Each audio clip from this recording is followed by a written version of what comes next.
Hello friends, welcome back to our YouTube channel. आज की video में हम डिस्कस करेंगे कुछ होम लोन आइडियाज जिनसे आप अपना होम लोन के ऊपर टैक्स टाइम और मनी बचा सकते हैं। तो चलिए वीडियो को शुरू करते हैं। Quick tips to save time. तो टाइम कैसे बचा सकते हैं? Ask for complete document checklist upfront. जैसे ही आप होम लोन लेने जाते हैं तो आपके पास एक कंप्लीट चेकलिस्ट होनी चाहिए, जिससे कि आप सारे डॉक्यूमेंट्स को एक साथ सबमिट कर दें। वो डॉक्यूमेंट्स नीटली स्कैन लेबल्ड होने चाहिए। Double check name address consistency across all paperwork. Interest कैसे रिड्यूस कर सकते हैं आप? ओवरड्राफ्ट लिंक लोन यूज कर सकते हैं और अपनी आइडल सेविंग उसमें पार्क कर सकते हैं। Make one extra EMI early और opt for step up plan. Step up plan क्या होता है? जिसमें आपकी ईएमआई बढ़ती रहती है। क्यों? क्योंकि भाई आपकी सैलरी भी तो टाइम साल दर साल बढ़ती है। तो अगर आप ईएमआई को कांस्टेंट रखते हैं तो एक तरीके से आपकी जो सैलरी बढ़ रही है आप उसको खर्च कर दे रहे हैं।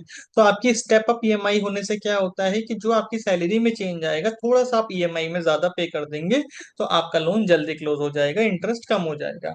Choose shorter tenure if possible. Consider balance transfer when beneficial.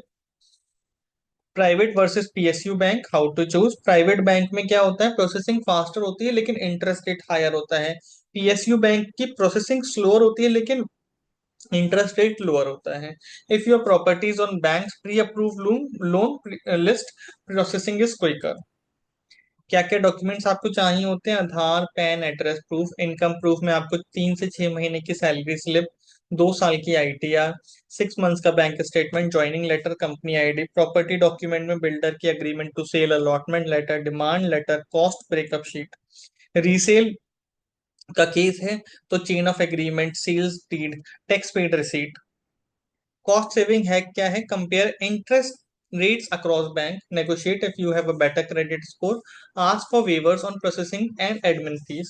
Pitfalls to watch: EMI tenure may silently extend, interest may rise if your credit score drop, no prepayment penalty on floating rate loan, but check the fine print, review interest rate every 3 to 6 months।